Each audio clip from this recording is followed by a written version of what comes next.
Hello,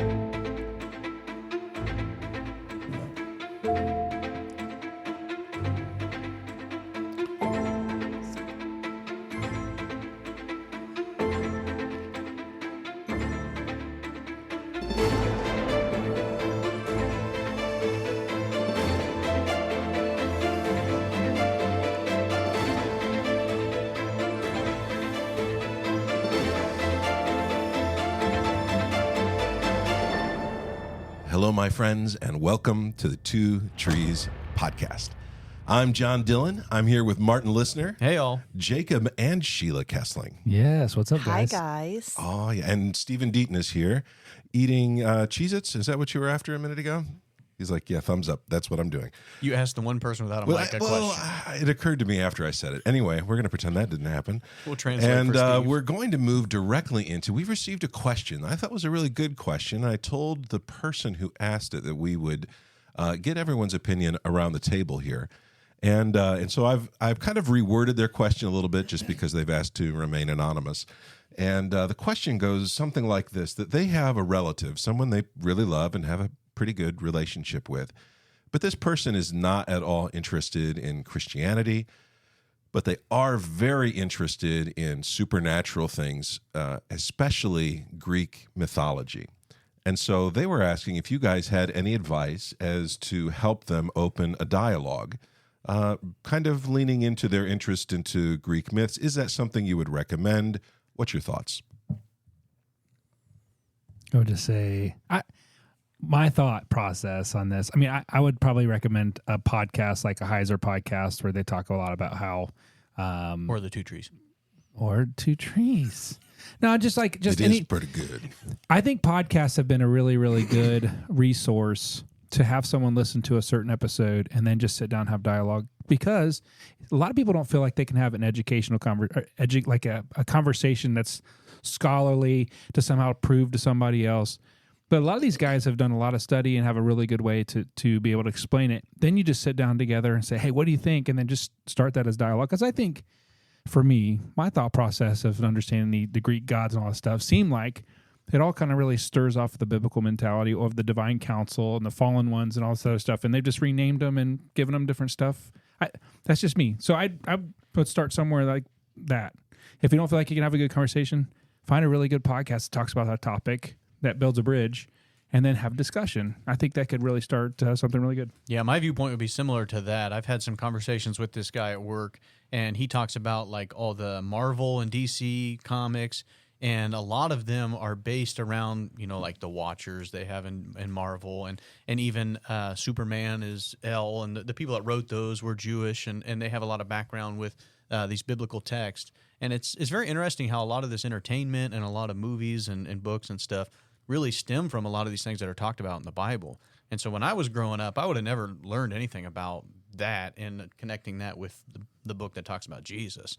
And yet here, after going through some podcasts and listening to some stuff, reading some literature from Dr. Heiser and whatnot, you can start to see some of these overlaps between these other myths and what we're talking about here on this podcast and others. So it really opens the door more than just like, here's the life of Jesus, but all this other stuff really ties into what led up to the life of Jesus.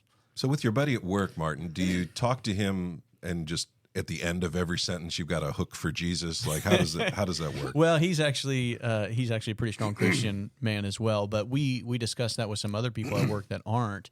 And it's kind of interesting. You have to build a relationship with people so you know how to bring this in, and you're not just kind of dropping a bomb on them like, by the way, that was all Jesus anyway. But when you build that relationship, it just allows you to open up more of that conversation so you can lead into like, hey, Superman's name is Kal-El, and what does El mean? Well, El is, God is what it stands for. And so it's like they're basing it off of the creator of the universe. And so then you can start to talk about more and more how it just parallels with the Bible, and that allows the door open for, if that parallels with the Bible, then what else may be paralleling with the Bible?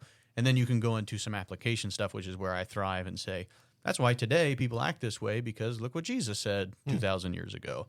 And so that kind of just bridges the gap between just saying, well, Jesus can fix all of your problems, end of discussion, into this is what do you feel like every really conversation just has to like go to like, let's talk immediately about Jesus? Or I sometimes feel like that can. I hate saying that because like I have this one chance, and what if they die in a car accident tonight? But the other side of it is like, if that's the very reason they're not going to talk to you at all, I mean, just start a conversation and realize I care about what you're thinking, and I want you to hear what I'm saying, and do you see the connections and parallels, and that leads to something that goes deeper. So I'm sitting here trying to remember a podcast that I listened to, and I will research it and let you know, John, to let this person know. But I remember hearing one, and it was a man who was a Christian and very versed in the Nephilim and knowledge about Genesis 6 and the men of renown. Very knowledgeable about that. And he ran into another man who had Greek mythology tattoos all over him. And he was telling the story how he just kind of said, hey, tell me about your tattoos. And so this guy that he was talking to like really believed that these beings existed. And he said, yeah, I believe they did too. And then he came from the Genesis 6 point of view. But the man who had the Greek mythology tattoos was completely blown away and wanted to talk to him because everybody kind of like brushed him off, didn't believe, like, you're silly. You think those people, like, you think they're, especially Christians, you think they're real. Let me tell you about a God who is real. But this particular Christian man was like, no, man, I believe you. Let me tell you my perspective of who they were and you know, what the role they played in history. And they developed a relationship, and that relationship, talking about those things, led that man to Jesus. Wow. So I will look, I mean, it's been a while since I've heard that. Yeah, if it comes to you, let's post that on the Facebook. I think that would be really helpful. And for Sheila, them. as you and I often do, I agree with what you're saying there. But I'm saying Martin and I do Martin and not Sheila agree were very straight often. up arguing. I hear a butt. I hear a butt coming. But I know I'm they're trying- friends. You know what now. I just However- noticed? I pulled away from the microphone because when I get excited, my hands start going. John told me, and I pull away. So I'm like, nope, get my hands down. But I really stay do by think the that microphone. is a huge thing, because when I was reading Supernatural, I think it is, by Dr. Heiser, it really brought the Bible to life, because all my life I've understood that, like, well, that's church and that's the Bible, and then this is our life that we actually live in. And that's where these like Greek mythology stuff comes into play. And it's like, maybe these things were real, maybe they're not, yada, yada. But when you bridge that gap between the Bible and real life, then you can really start to have conversations and just actually bring this stuff up. And that's what you're saying there. Is Yeah. like, Well, do and I believe think you, it was and- like most Christians that this man encountered made him feel stupid, made him feel small. There is no other God and- but God and Jesus. and Yeah. he ran into this, you know, an educated Christian in these matters that, you know, I would say a lot of Christians aren't, made him feel seen and made him feel like, oh my word, I'm right about, you know, it's just a different way to I tackle think it. that would be my advice too, is be interested in the things that other people are interested in. I think Like- Jacob Yeah, says that it. goes Does that a remind me long of like way. Paul going in and talking about the tomb or the gravestone? I see to the you have a unknown God? tomb, or not a tomb, Yeah. but an altar for an That's- unknown yeah, God. that's right, yeah. Let me tell you about this. Yes, that's unknown right. God. Yeah, I think that Greek myths, all the myths, are fantastic stories. And there's a reason that so many of them pull on biblical material. Part of that's because I think a lot of this stuff is true. And another part of it is a good story is a good story. And there are major elements that you're going to find in myths that are also in the Bible. C.S. Lewis called this the myth that is true. And he has just a tremendous amount of stuff that he talks about regarding that topic. But I don't think myths are something to stray away from. They're something to understand and to enjoy. When I was a kid, we had this big picture book with Greek myths in it, and I loved it. I thought it was so cool, and learning the stories, and my mom would take us out and show us like the constellations and things and tell us some of the stories. And so, no, I don't think it's something to be afraid of at all. I don't worship Zeus, but I'm entertained by the stories. And is it interesting that a lot of Christianity today, I guess, it shies away from that kind of stuff? Like you're saying, like a bunch of these Right. Christians are saying, no, that's hogwash, that's whatever. But it's like, if you really actually look at this, it's almost a compliment to the Bible that they're ripping it off to do this. And I'm not saying, you know, all Greek mythology, whatever, but a lot of these stories that you're talking about draw from the biblical material. That's a compliment. Anybody that, you know, imitates you is a flattery, right? That's what they say. I think that makes sense. And so, yeah, if they're interested in Greek myths, get a book about Greek myths, read up on them, learn some of the stories. There's a million, even like the picture books like that I had as a kid were fun. Percy Jackson, somebody said a little bit ago when we were chatting about this.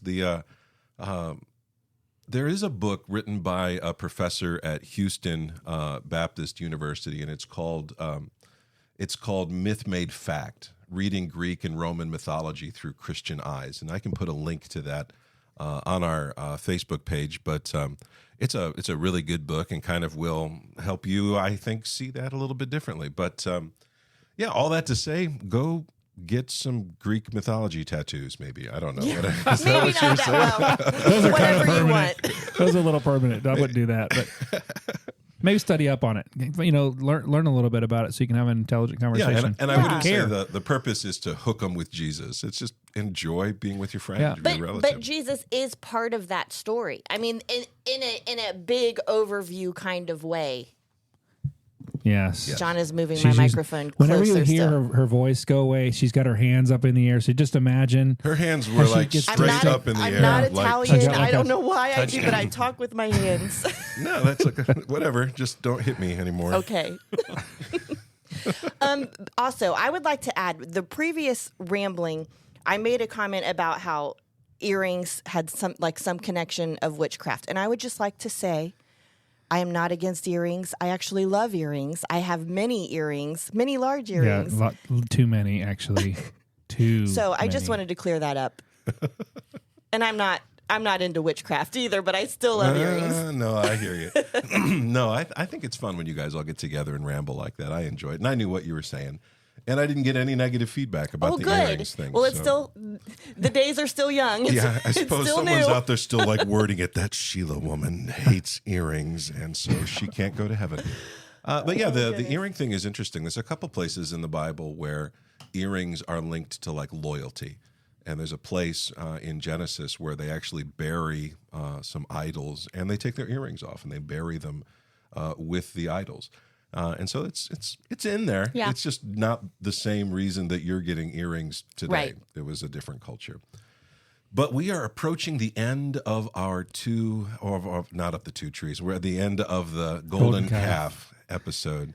And this was supposed to be a very straightforward one episode, one hit wonder. And Sheila asked me a question, and it has now turned into maybe 10 episodes that are on our way here. They're not all necessarily about the Golden Calf, but they're about the story that we're about to read today. This is You're welcome, any everyone. pastor could take like a 1-point sermon and stretch it into a 4-part series. She asked me a question, and she's like, what do you think about this? And so obviously Sheila hears things like that, and she gets this feeling. A gut feeling. And she's like, that feels true. Now I'm going to go research that. And I hear something, and I'm like, I'm just going to go read everything I can about it because my feelings are broken. But literally within like days of me talking to you about that, you have, how many books have you bought? 4 books? I'm 5 books deep at You're this point. 5 Yeah, books this deep. is your fault. And how many have you read now? 4 of the 5. Oh, my yeah. word. And I'm just over here living my life picking out earrings. Well, that's because you're into witchcraft. No. So you're welcome, everyone. If you get tired of this subject, No, it's going to be all over the place, but it's going to launch out of this final episode, which is going to be 2 episodes. We're going to look at this episode, which is called The Two Kings, and the following episode is going to be called The Two Calves. And so in order to really set the table for what is coming over the next several episodes, there's some background information that's needed that would have been pretty common sense to an ancient Bible reader.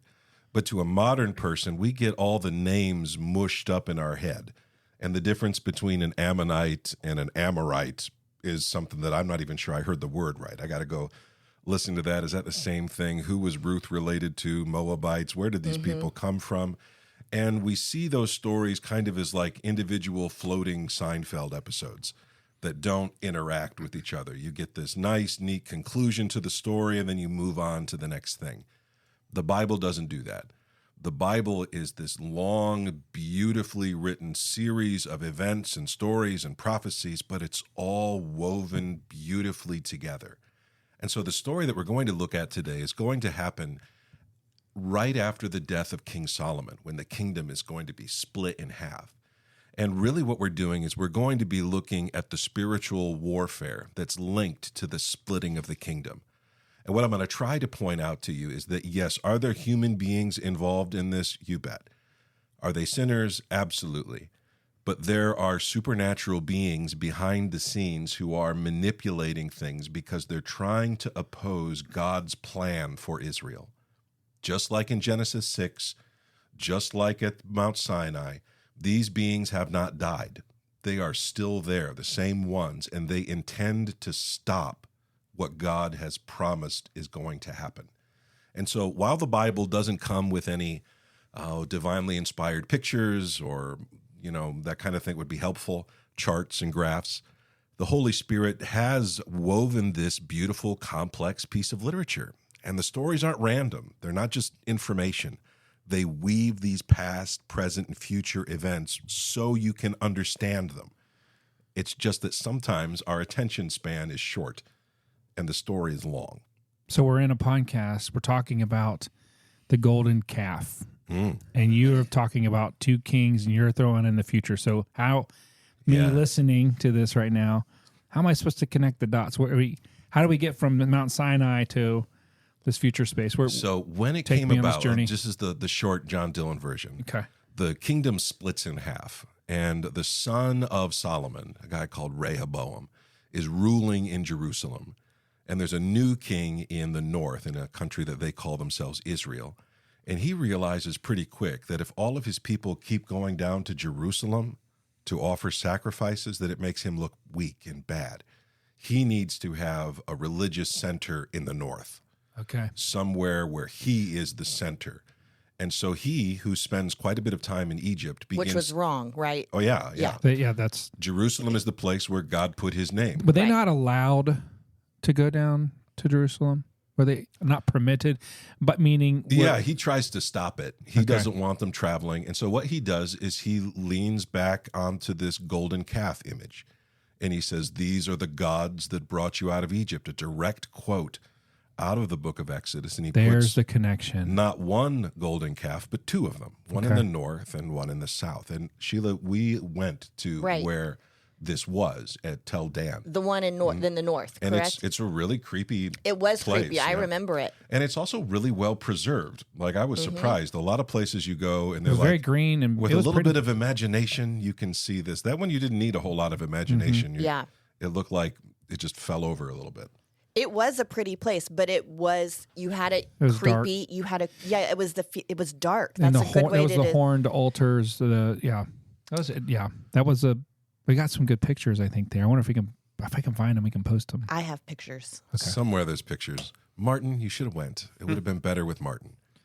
That's okay. But anyway, this story doesn't link to the wilderness. This story links to the promised land, not to a time when Israel's in exile, but really at like the peak of their story. They fall back into this worshiping of the darkness. You would assume, like, you get King David, and then Solomon, who's like the wisest guy ever. He knows the answers to all these problems. But it's at that moment when Israel is at their peak that they are open to supernatural attack. And so we don't see them going back into the wilderness and trusting in the darkness. We see them from their position of safety and wealth. They're vulnerable, that they have fallen asleep to the dangers that surround them. And so this story takes place years later, not in the wilderness, but in the promised land, and it links to this man called Solomon. Solomon is the son of David. He is, he's got it together. He's built God a temple. Finally, God has the temple that David was so worried about making. But it's important to remember when you hit the end of the Solomon story, what his connection to idolatry is. Solomon believed, just like everyone else in the ancient world believed, that idols were more than statues. They were a way to channel the power of the gods, lowercase g. It was reaching into the darkness and creating a place for that God to dwell. And so Solomon builds a beautiful temple for God, and then all around the city, on the mountains around Jerusalem, he builds altars to other gods. And he brings in priests for those gods. And he, from his beautiful city in Jerusalem, with all this lip service to God, has also brought in the darkness. It's not like they snuck in; they were welcomed in. These are brought on by a lot of his wives and alliances and marriages and those kinds of things, though. And I maybe we should do a whole podcast on, was Solomon really wise? Like I just we were having a good conversation about that whole thing about here's the wisest person, but there's a whole lot of foolishness that happens anyway. So John, when you're kind of laying the cultural background for all of this, I have a really simple question. But the people in those days, they understood what idols were. Did they think it was wrong to worship them? Some of them did. Yeah. I think in today's world, we think that worshiping an idol is wrong. But we are not open about the idols that we worship today. I think anyone who was loyal to the Lord would have looked at the presence of an idol as a defiling thing. But if you were along the lines of where Solomon was, and he's kind of thinking, okay, the Lord's real, I got it. But I'm more than just the king of Israel now. I am an empire. I have relationships with kings in Egypt and kings in Moab and kings way out here. If I'm going to operate on the global scale, I need the blessings of more than just Yahweh. Sometimes I don't think I can wrap my head around what worshiping an idol meant to them. Because I know, like, we try to compare, and I do too, like how we worship idols today, like money or, whatever. Like, let's say money. But they had their wealth and their money back then too. Yeah, idolatry is a broader topic, but when you're talking about the biblical story, and this still happens for loads of Christians around the world, you're talking about the act of idolatry is a statue. It's something that you have asked they believe is inhabited by a god, be possessed by a spirit. And these are the same spirits that are involved in the Genesis 6 stuff. These are the same spirits that are involved in the temptation in the wilderness. These are the same spirits who have been at war with God from the beginning. This isn't a fresh crop. These are the enemies of the faith. So what you're talking about with these people is different than me saying I'd rather keep all my money than give some to the church. Yeah, is that idolatry? Yeah, in a loose sense, for sure. You've decided something is more important to you than God. But you're not looking at the bill and trying to speak to the spirit of George Washington or whatever politician is on your bill. I'd at least go Ben Franklin. I mean, I was just thinking, like, would not be interesting to see that the gods that God judged in Exodus were brought in as some of these. Yeah, I think they are. That would just kind of insane. So just to give you a heads up here, this story ends with the Pharaoh of Egypt sacking the temple in Jerusalem. Wow. That's very specific. Yeah, it is. That the judgment for Jerusalem and the temple of God comes out of Egypt. It's as though the darkness is winning. It's as that moment when Israel's at its shiniest point that everything comes crashing down. And there's this feeling of hopelessness and God didn't protect us and what's going on. And there's this massive cycle within Scripture that deals with this. The Psalms in particular are filled with this, the hope that exists within exile. But you got to remember, these beings, they're not just the myths, right? They're not just those things. These are beings with a claim over spaces and over people. Yeah. Deuteronomy tells us this pretty clearly. And so it matters where people came from, and it matters who the people are, that there's a connection between these beings and their stories and where they're from. And so when Solomon marries an Ammonite and builds a temple for her God, that's more than just a building project. That's a direct assault against God's sovereignty within the city. Are you the God of Israel? Well, you're one of the gods. And you've got the nicest house, so, obviously you're the guy here. But this is purposeful. And I don't think it begins with Solomon thinking, how can I destroy my country? How can I mess this up completely? He's using the wisdom that he has. But the Bible is pretty clear that there's a way that seems right to a man, and the end thereof is destruction. He claimed to be able to tell the path of wisdom, and he fails. Mm-hmm. And so there's this beautiful Adam-like motif within Solomon. He's not a very good guy. And as a matter of fact, in most traditions, Solomon is very connected to the occult, to the binding of demons, to Interesting. witchcraft, the Solomonic keys. His name comes up for a reason because he's neck deep in the worship of these false gods. Wow. And so when we look at this, yeah, he's given great wisdom, but he begins to define right and wrong for himself. That's the Eden thing. He looks at the tree and he says, boy, that looks good. I will take it. He sees and he takes. And that's what's interesting to me is, like you said, he didn't start out by saying, I'm going to destroy everything. No. But his perspective changes when he is starting to worship these other things, or at least in communication with these other beings. And they don't change him; they just change his perspective on things. That's what I always equate this to when people say, "Well, were you possessed? Were you oppressed?" I think your perspective just changes, and when that happens, your reality changes. And when your reality changes, then you have to make different decisions to do things. And now all of a sudden, these things you're trying to preserve are the things that you're trying to destroy. And so when Paul tells you to renew your mind every day, he's saying make sure you're relying on Christ and you're looking towards him and not trying to figure out your way to do something or what seems right to you. Because Solomon was the smartest guy ever lived, and he still failed. You're nothing compared to him. Albert Einstein's nothing compared to him. I'm something. I'm a something. And yet he still failed with that. Me so too, John. When you're Knuckle allowing your mindset to be changed and shifted into what seems right, because like you said, how many times Israel was at their shiniest moment. They were at the pinnacle of what they should be. And that's when they said, it reminds me of the Corinthians passage 2:12 when Paul is talking about, or 2 Corinthians 12:10, for when he says, for when I am weak, I am strong. It's a misquoted verse a lot when it says, for I am weak, God is strong. But it says, for when I am weak, I am strong. So when Israel was shining, they were really weak. They seemed really strong to the world, and they seemed like Solomon had power and authority. And as soon as he claimed that, he started to mess everything up. Yeah. But when he was weak, when Adam and Eve were weak in the garden, they weren't messing all this up. Once their perspective changed that we are something, and we need to start doing something. Well, and that's the key, is that Things happen. the power of mankind is not capable of bringing us back into the kingdom of God. Amen to that. It just isn't. And so remember the priests back in Exodus when they said, hey, let's make a calf. We talked about the logic of that. It was a very logical thing to do. It was just wrong. And so they had to decide, this seems right to us, but God has asked us not to. You have to then place God's preference, his command, above what you're thinking.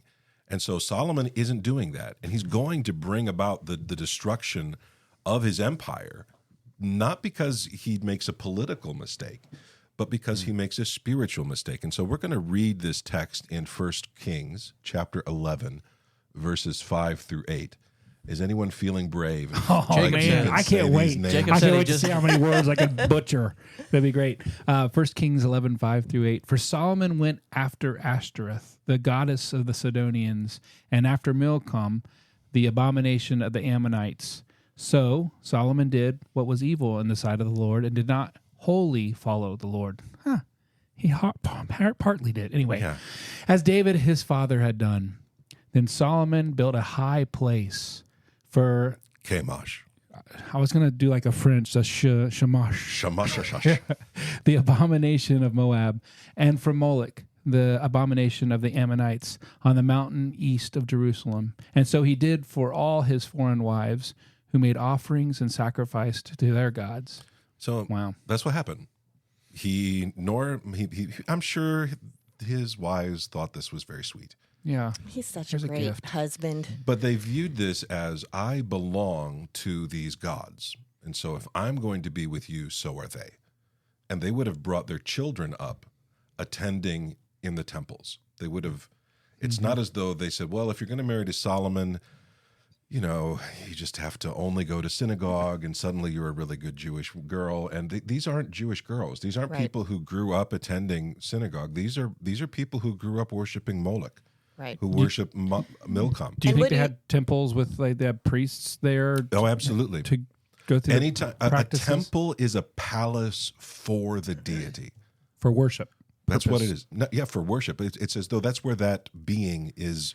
I just keep on And thinking when it's you like a think little about place it, where a statue was, like Solomon No, didn't no, have no. a whole lot of influence probably in those children's lives. I mean, there were so many wives and so many children. It was the wives who basically raised the and children. that's actually interesting because even though Solomon has a bazillion wives, he does not have many children. Oh, As a matter of fact, he seems to have had one son. that's it? Yeah. And he's the guy that we're in the story today. And so you have almost the Okay. same problem. And that seems to be just like spoiling to the 10th degree. He Right. was, And so, Forget but everything I he just wasn't said. marrying for that purpose. Well, I guess not. So why was he with all these women? For political gain? political power. Yeah. And so if you Alliances. were a great king, So you again- wanted to be connected to the other great kings. A very logical decision to make Oh, yeah. in the time frame, especially. But isn't it normal for a king to have like you have an heir and a spare? You know what I'm saying? Like, Whoa. wouldn't it be logical for him to have lots of sense to carry on the king's Yeah, name? actually, most countries believed that that was the duty of the king. Right. And so I don't care if you love this woman or not. You're going to have some You're going to children. have like 12 more children, Right. almost like breeding stock. Yeah. And so, yeah, but it's messed up. Okay, we all know it's messed up. It continues to be messed up. But Solomon is a Solomon was messed the up wisest guy. man. I go back to that. It's like this. We need to If he's the wisest, then we we need are to really recapture all this. We're in some trouble. So, if you think about these spiritual beings as real enemies of God, enemies of Israel, Solomon has just laid down his shield and thrown open the gates and let the enemy in. Yeah. Right. Not only are they close to the city of Jerusalem, but they are Surrounding. close to the heir Yeah. of the kingdom. Rehoboam would have grown up going to these temples. His mother is an Ammonite. She is not one of the Jewish people. And where do the Ammonites come from? From Lot. Okay. This story is like Grand Central Station. Right. It's got trains going everywhere out of this thing. And so we're going to make a jump so you know who these Ammonites are. Thank you for that, teeing it up for me, by the way. You're welcome. Because I didn't have any way to do it. I was just going to go, and now let's talk about Lot. Okay. And so who exactly are the Ammonites? Well, most people are familiar with the rescue of Lot. But the rest of his story is not exciting. It's depressing. It's evil. It's sad. He, after is rescued by the angels, if it was me, I would have gone and seen old Uncle Abraham. Hey, buddy, I know I used to have all kinds of animals and stuff, but my wife just turned into a pillar of salt. How The about a little city more I was blessing? in, Right. could you bless me maybe with a place to go? He seems to be either ashamed or something happens, but instead of going back to civilization, Lot goes up into the mountains, into the wilderness, into a cave with his 2 daughters and lives there. He's not back with the fellowship. He's not back with the people of God. He's dwelling in the wilderness and with the help of a whole lot of alcohol, and he's abused by his children, and he has 2 sons by his daughters. This story, by the way, should remind you of Noah on the mountain being abused by Cain, not Cain, but Canaan. by Ham, and then Canaan, yeah. the Canaan child came who from that. comes. So there's a curse that's put on Canaan. The same kind of thing is in the background here with Lot. And so the first son is named Moab, and the second one is named Ben-Ami. Ben-Ami. And so the Moabites come from Moab, and the Ammonites, not the Amorites, but the Ammonites come from Ben-Ami. And the Ammonites are an incredibly important people in the Bible. They're just as much part of the political story of the Bible, and everyone would have known who these were. They were somewhat, it's like if you grew up in the 80s in America, all the bad guys had a Russian accent or That's they were a right. secret Nazi That's of some right. sort or other. And so you could tell, like, I've never been to Germany. I got off of a plane once there. I don't think that really counts as having hung out there. But you recognize it's part of the culture. The Ammonites were bad guys in the Israeli stories. They show up an awful lot. And the first time that we really come across them, they mix with the giant clans in Canaan. In Deuteronomy chapter 2, verses 20 through 21, we're going to hear about the Rephaim. And if you don't remember who the Rephaim are, go back and listen to our episodes on the giants. But would one of you guys read these for me? Go ahead, Sheila. Somebody. Deuteronomy 2, is that what I'm reading? Yep. It is also counted as a land of Raphaim. Raphaim formerly lived there, but the Ammonites called them Zamzummim. Oh, good job. Thanks. A people great and many, and tall as the Anakim. But the Lord destroyed them before the Ammonites, and they dispossessed them and settled in their place. So these people, the Rephaim, are as tall as the Anakim. That's Goliath's family. And so this is a tribe of giants who were living in the land, and the Ammonites take their territory. It doesn't mean they killed them all. It means that they took over the territory. It was common in the ancient world to take slaves or to just knock out the elite and dwell with them. And so what most likely happens is, these peoples become one people, that there's a mixing of their cultures and of their ideas, and they are absorbed by the Ammonites. But the word Rephaim is a loaded word. The Rephaim are, the word that you're probably most familiar with is Nephilim. That's what they are. This word is used by the Canaanites to talk about the great ghosts, the gods of the underworld. It's used 25-something times in the Old Testament. It's connected to the land of Bashan and the conquest of Israel under Joshua and David. And they're never the good guys. You're never going to find, Billy Bob, the friendly Rephaim. He's just not in there. The ancient Jewish peoples of the Second Temple period believed that demons were the disembodied spirits of the Nephilim, of the Rephaim. And so they thought of these beings as a spirit, first and foremost. This was the place where their territory was. This is their space. And so that's the land that the Ammonites are living in. Now, I want you to notice that it says something pretty interesting there. It says it is also counted as a land of Rephaim. It says it is. It doesn't say it used to be. It says it is. So even if the children of the Watchers are annihilated and driven out, the spiritual territorial spirits are still there. And so it's doubtful if the spirits themselves were like, well, our guys aren't here anymore, let's move somewhere else. That's their space. They would have begun manipulating and controlling those people. And as a matter of fact, we find that the people living there really honored the Nephilim, really were all about guys like Og of Bashan. They kept his bed in their capital city. It was there because it was part of their cult. The Ammonites are also connected. As like a relic to... Yeah. They kept it as... Or they were using it. Or they were using it, as trying to worship. bring back more Nephilim. Yeah. Oh, man. And so these guys are not just connected back to the Genesis 6 story. They're not just connected to the conquest story. They're not just connected to the Nephilim. They're also connected to that evil wizard Balaam. And so I think, Martin, you're up. Would you read Deuteronomy chapter 2, 19 through 21? No Ammonite or Moabite may enter the assembly of the Lord. Do you notice that they're a pair? Yep. Ammonite or Moabite. It's because they're brothers. These two go together.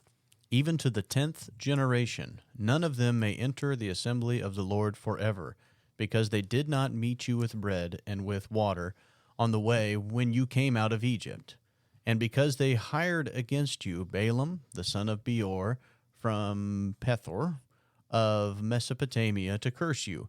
But the Lord your God would not listen to Balaam. Instead, the Lord your God turned the cursed into a blessing for you, because the Lord your God loved you. You shall not seek their peace or their prosperity all your days forever. So Solomon shouldn't have been seeking to marry into these royal families. He certainly shouldn't have been building altars and temples to these gods in Jerusalem. He should have been distancing them because the Ammonites are the bad guys. In the book of 1 Samuel, one of the Ammonite kings, his name is Nakash, as in serpent, from Genesis 3. When your king is named the serpent, you're on the wrong side. Right. It's just how I feel about it. Another moment where the Ammonites come in is, do you remember when David has the whole Bathsheba debacle? Right. Guess where his armies are? They're fighting the Ammonites. The Ammonites are the ones who kill Bathsheba's husband. They are so connected to this story. there's so many crazy things tangled up in this verse alone. And I've been looking for this verse. But even back to when you go to Ruth and Boaz. Hang on a second. Did I write the wrong reference? Yeah, that's scripture. If you're looking it up and you can't find it, it's Deuteronomy 23. 23? Yeah, 23. 19 through 21? Yeah, Deuteronomy 23. Well, I have the 2, right? You know, it's almost Deuteronomy there. 23:3. No Ammonite or Moabite. So it's Deuteronomy 23 verses 3 through 6. All right, I'm just wrong. No, it's okay. I Okay. just want to make sure because people are like, I don't see that verse. I just looked it up. I'll do better. So I I want to make promise. sure that we But got it's that. fascinating to me because even going back to Ruth and Boaz, who Ruth was the Moabite That's right. listed here, Obed and through 10 generations down should have not been able to go in the temple because Ruth was a Moabite, but she gave her son to Naomi to raise.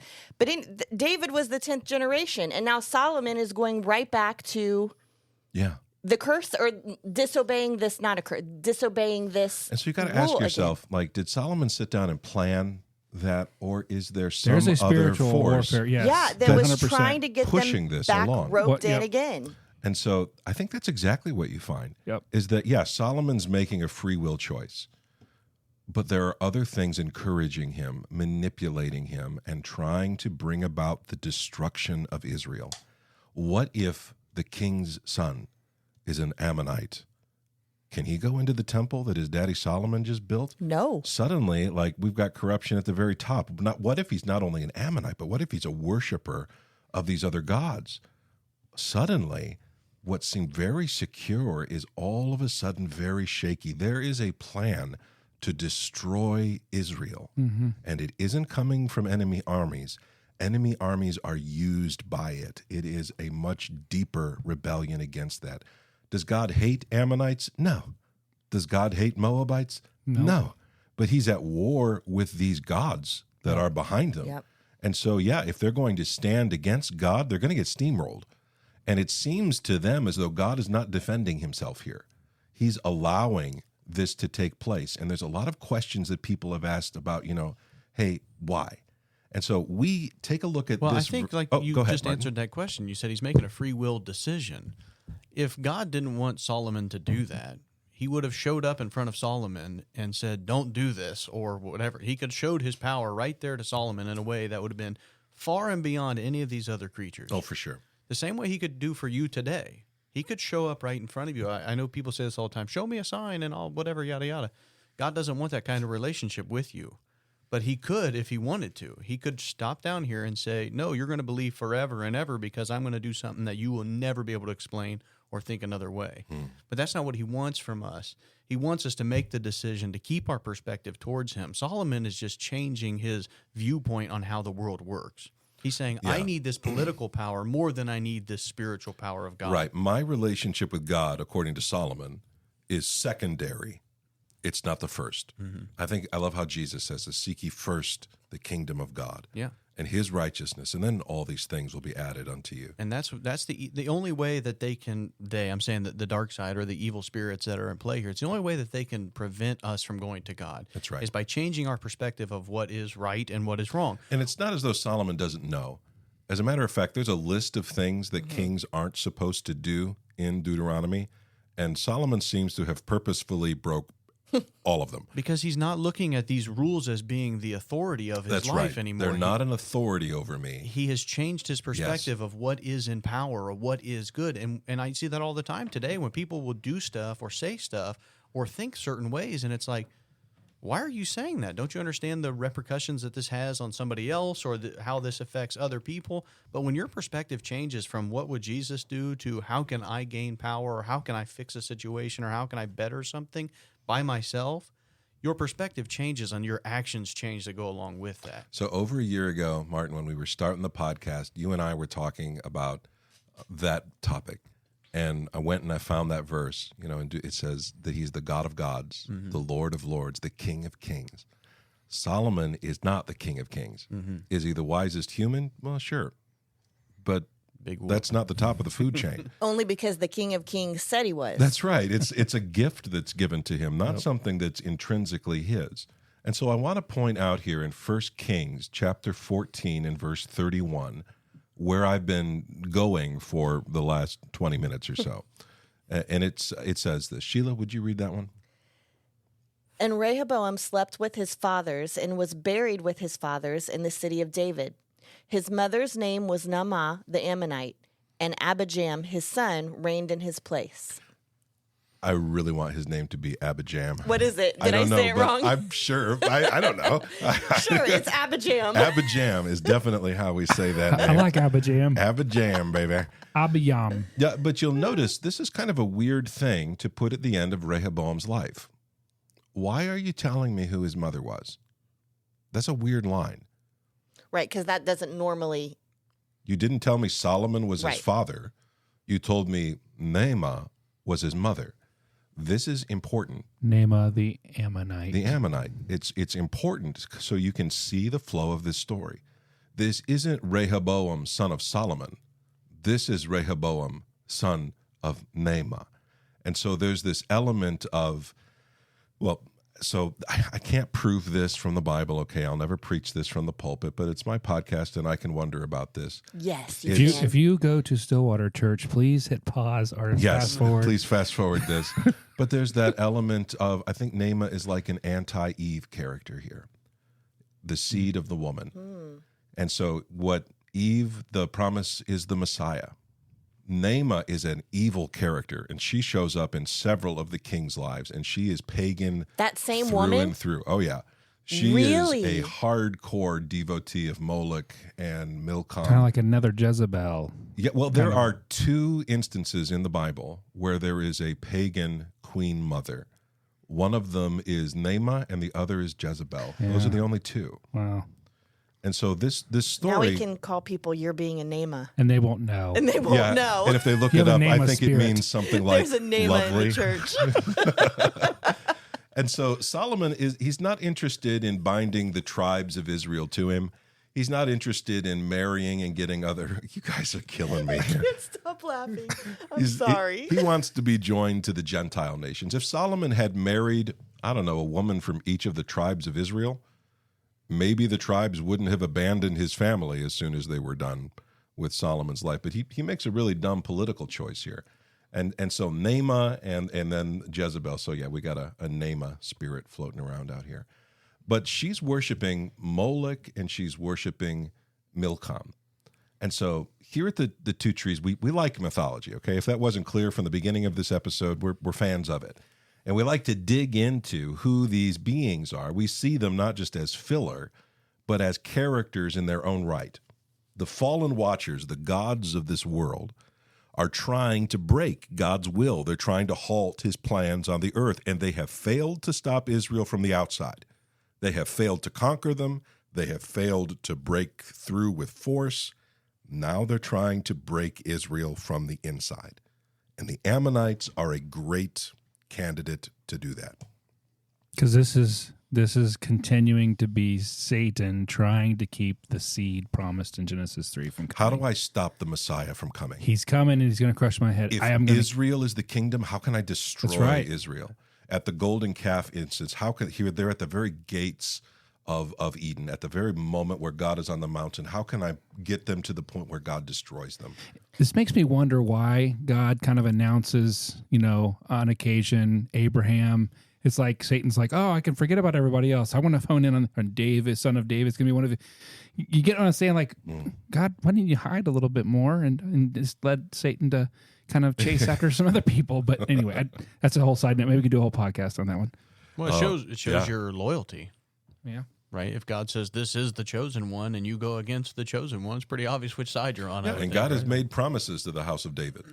So who is it that the enemy is attacking? The House of David. That's the flow. That's where here. it goes. Yeah. It's interesting. There's a really great book about genealogies in the Bible. It's called Every Genealogy. Oh, in the that Bible. sounds like a terrible book. Oh, it's so Get good. that for our coffee table. Oh, it's so good. If you love Mount some pages the on our Bible, wall. you need this book. It has so many charts. Well, you already got chairs you don't sit in. You might as well That's have true. books you That's don't right. read. That's right. But Rehoboam, Good point. Rehoboam marries one of the the grandchildren of Absalom, David's rebellious son. And so it's like they had like 4 or 5 different angles to attack the line of David. I keep through. thinking, did you guys ever watch that movie? It might have been in the 80s where the babysitter she's babysitting and That's like every movie in the 80s. well, that's okay. Okay, true. But she keeps getting a call of somebody threatening, like saying they're going to get her, and she calls the police, and they track where the phone call's coming it's from. in the house. Yeah, and the like you hear the police. It's this famous line, like, "Get out! The call is coming from inside the house." Like the man was already in the house, and she didn't know it. And I keep thinking that, like, get out! It's coming from inside the house. Yeah. And so that's what it is. These gods are there. There's a plan to destroy Israel. And the Ammonites, they're the enemies of Israel. They're connected to the giant clans. They're worshipers of the host of darkness. And their gods are Moloch, and he's pretty famous. In American circles, his name comes up quite a bit. But they have another god that's listed as the abomination of the Ammonites, who is an incredibly important guy in their mythology, and his name is Milcom. And he doesn't get talked about at all. I assume, I don't know why, but he's important. Go ahead. I've heard that word before. Have you? The abomination. Well, maybe I'm thinking the abomination of desolation. I don't know what I'm thinking of the abominable snowman. Yeah, right there with you. But Rudolph taught us that Yes. it's okay. He was just a bumble. He But just sounds like a big. He sounds like a big character. he is a big character. He's a ghostly character. He's Which a Nephilim. Are some of the Yeah. most deadly. Yeah, and so characters. I obviously, because I wanted to know about this deity or this demon who's in the Bible, and so I pulled up my trusty dictionary of deities and demons, and on page 575 it says Milik or Milcham was assimilated and changed the name to Nergal, or god of the underworld and of fire.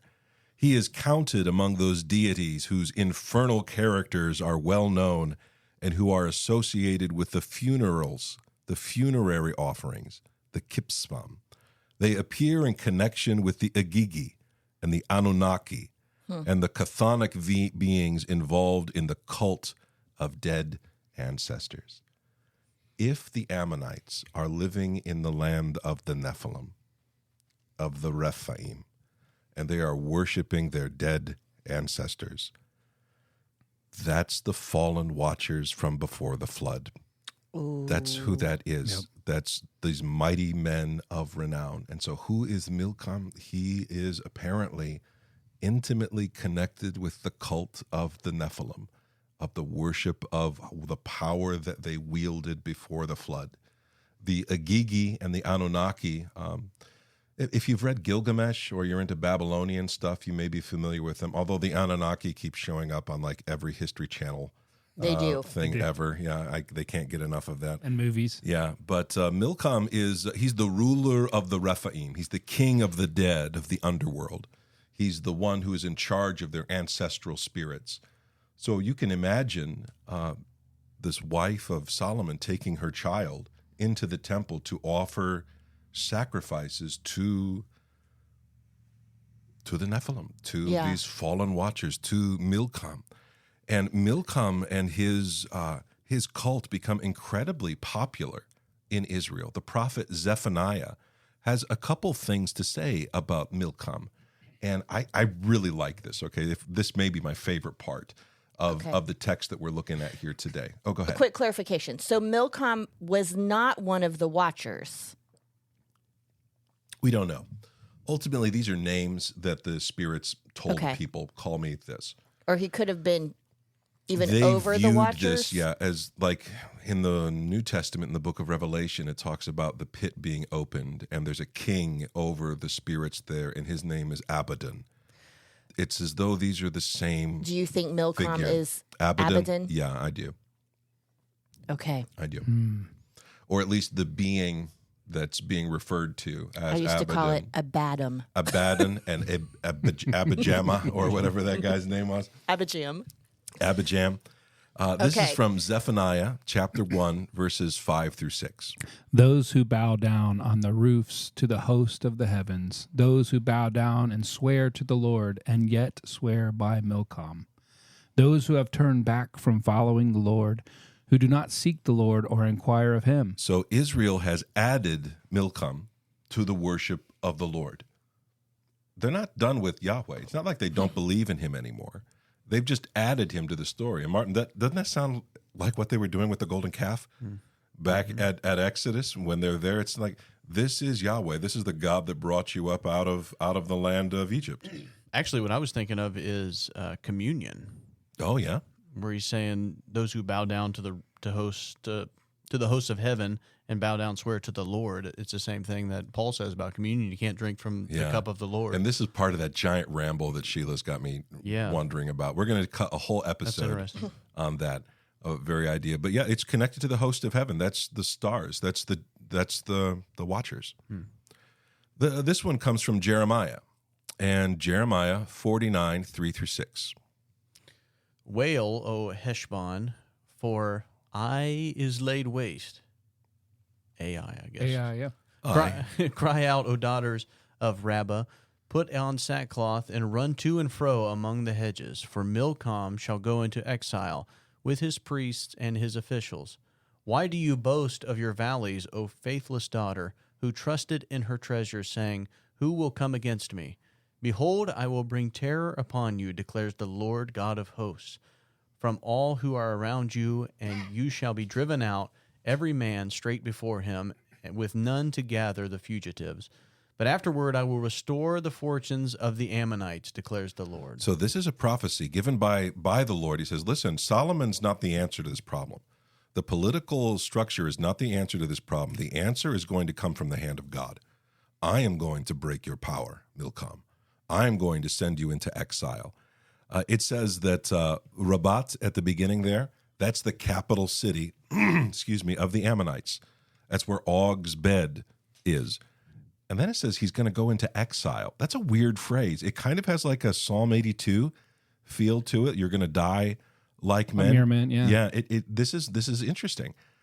It could mean that his idol is carried out of his temple and taken into captivity. It could mean that the spiritual entity is attacked and dragged out of his stronghold. That's much cooler. Yeah, I think that connects to like the last prophecy of the oracle at Delphi and that kind of a thing. The verse 6, it says, but afterward I will restore the fortunes of the Ammonites. Yeah, God does not hate the Ammonites. Isn't that, but that's kind of a... So this is prophetic, right? I mean, Yes. he's going to come back. And I'm going to save you. We're not done with Milcom He's going to judge the gods, Yeah. Or and he's Abaddon. going to bless the people. Yes. Abaddon, how Abaddon. you say it. We're not done with him. Like, No. he's active Mm-hmm. and probably going to get more active as the days go on. Yeah, I think so. But So could his this be a power prophecy like will God's going to not- come back at like God Oh, God yeah. is redeeming the Ammonites just like he's redeemed all of creation. Yes. The And Ammonites. Milcom can't do anything about it. He's trying to destroy these people to keep them enslaved to the darkness, but Christ came to break them. The death of Jesus, the harrowing of hell, the resurrection, all of that is this story. It's beautiful. Yeah. And I don't claim to be an expert in this. What I claim to be is intrigued by all the connections. Yeah, there's so many strings connecting everything. It's crazy, actually. Yeah, it really is like a train station. Remember There's that trains time we going thought we everywhere. knew the Bible pretty well? Yeah, we don't really know What- anything, what is guys. this? Yeah, Anyway. that was nice. That was a good day. Those were good times. I do want to bring us up to one of the kings of Judah, who is a descendant of Rehoboam and is a genuine good guy. It's a man called Josiah. And I want to read this one to you. It's 2 Kings 23, verses 13 through 14.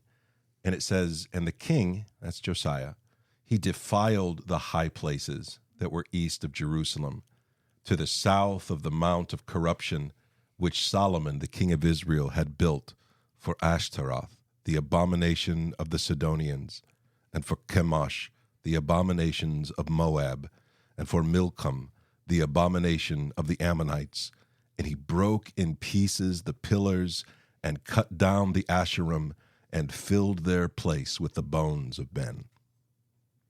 That's tough stuff, man. Josiah did that. Josiah, he I like redeems Josiah. the story.